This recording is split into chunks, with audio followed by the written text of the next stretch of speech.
Idiocracy Indicator. Idiocracy Indicator. Postmodernism can lead to post-truth. And then I give a list here. Judging individuals by immutable characteristics, not merits or flaws. Assigning guilt by associations, not evidence and reason. Ignoring science to protect emotions, and rejecting order for chaos. I then continue, post-truth can lead to reverse meritocracy, which is also known as idiocracy. So we have the Idiocracy Indicator. Postmodernism leading to post-truth. So when we judge individuals by their immutable characteristics and not their merits and flaws, we're not looking at the effects of what they're doing, their actions or their words in the world. We're looking at things that they can't change, not things they can change or manipulate, but things that they simply can't change. And therefore, we're not giving them a chance. We're not looking at a situation and applying a meritocratic system where, you have values and you put something in and get something out that might be, to the benefit of the situation. You don't have a defined system where something good begets something good, something bad begets something bad, and you see results based on better performance in a better general situation. So you would be looking at the merits and flaws if you were using meritocracy and then making judgment calls from there. But when you look at just immutable characteristics, race, sex, gender, and things like that just simply things about us that we can't change, might be something like a physical characteristic as well, like our height or our weight. Now we can certainly change our weight. We can get on Weight Watchers and certainly do things there, change things there. So that's really more of a mutable characteristic. But then we also have the fact that some of our bodies obviously cannot lose or gain weight as easily or gain muscle as easily as we would have liked over time. So it's kind of a little bit in between there. Assigning guilt by association, not evidence or reason. So we're trying to we're indicating where you can possibly slip into idiocracy here, where if we assign guilt by association and not look at evidence or reason, we are not operating on a purely meritocratic plane. We're saying, well, you happen to associate with this person or this group, and therefore I'm not looking at this situation by what you actually did, but I'm looking at it by, who you happen to know.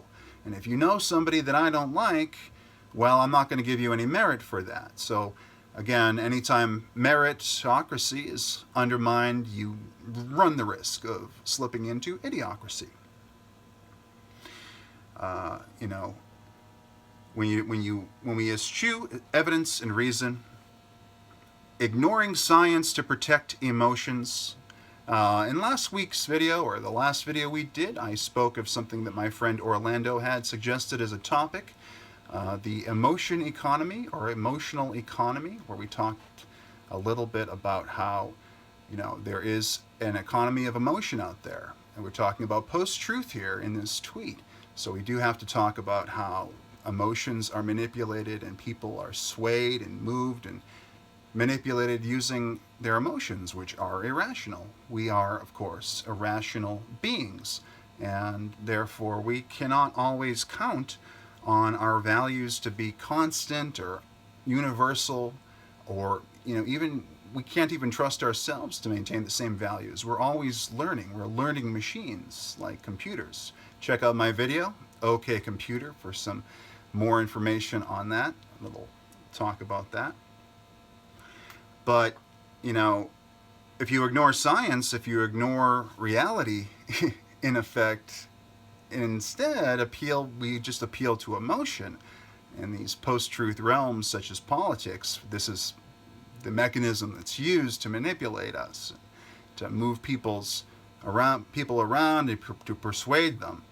And of course, Scott Adams has his book Win Bigly, Persuasion in a World Where the Facts Don't Matter. And so in an idiocracy, the facts don't matter. We have just, it's just like the film by Mike Judge from about 10 or 15 years ago. I'm sure many of my viewers have seen Idiocracy,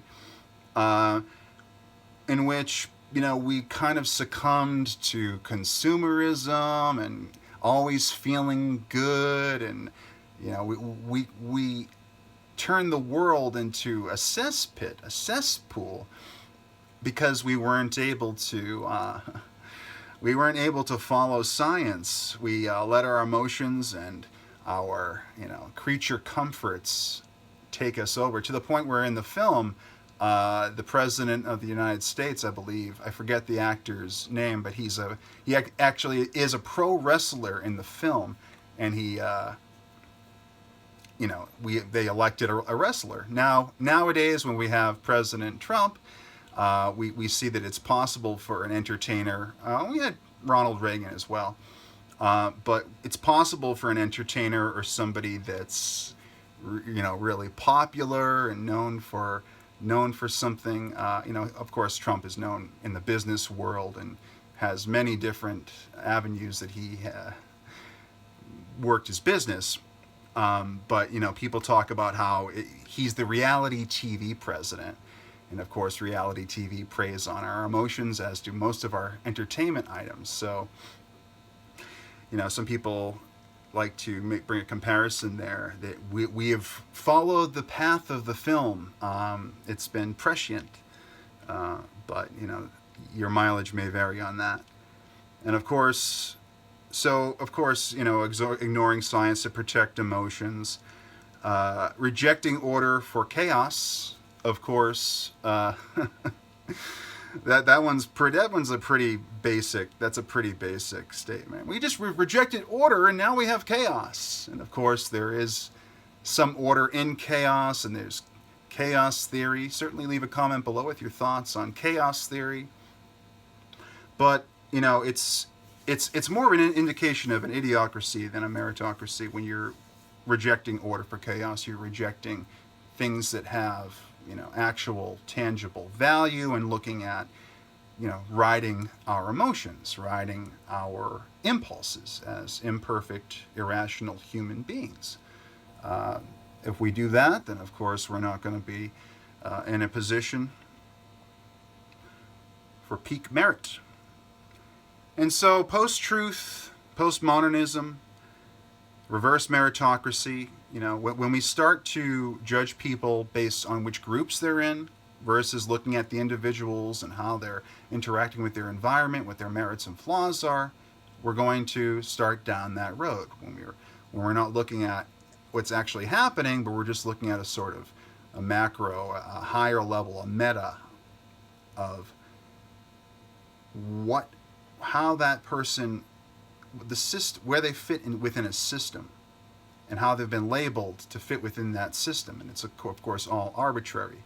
I say when you mix postmodernism and absolutism, where postmodernism meets absolutism is clown world, and it tends to be that case where post-truth takes over. Now, I think post-truth is something that we should study. I think that's something that we should become acquainted with, aware of, and we should accept and harness, because it is part of our increasingly complex awareness in the world. It's in becoming, with the media being so important. And by the media, I mean I'm talking all media, not just the nightly news or any specific website or the Wall Street Journal, anything.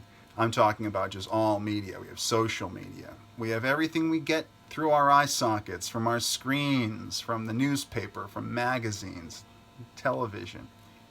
But we get so much information, and our emotions, we live, especially Americans, live in a consumerist world. So we Our emotions are being manipulated all the time for commercial reasons. And so, the more the more we take away the things I've listed here, the more we stop trying to, judge people by things that are just, an estimation, or a label versus what they actually do, what they're actually saying, what they're actually accomplishing. That's one step removed when we start labeling people arbitrarily. That's a step removed from reality. And the further you get from reality, the harder it is for, order to come in and to chaos to go out. So, guilt by association it's always been a dicey prospect. Ignoring science, it's almost an idiotic tweet in some ways because some of this stuff is pretty obvious. But, I like to put positive and substantive statements and things out there just to make people aware, in general, just to add to the fabric, to the mosaic of the internet, of the media that we're seeing, the stuff we're seeing. I want these messages to be out there. So we do talk about that a bit on Twitter and on this channel. So post-truth can lead to reverse meritocracy, which is idiocracy. And in my advocacy, I try to, I do want us to have a complete and rational as our world can get. I'd like to have a rational world. So I make tweets like this.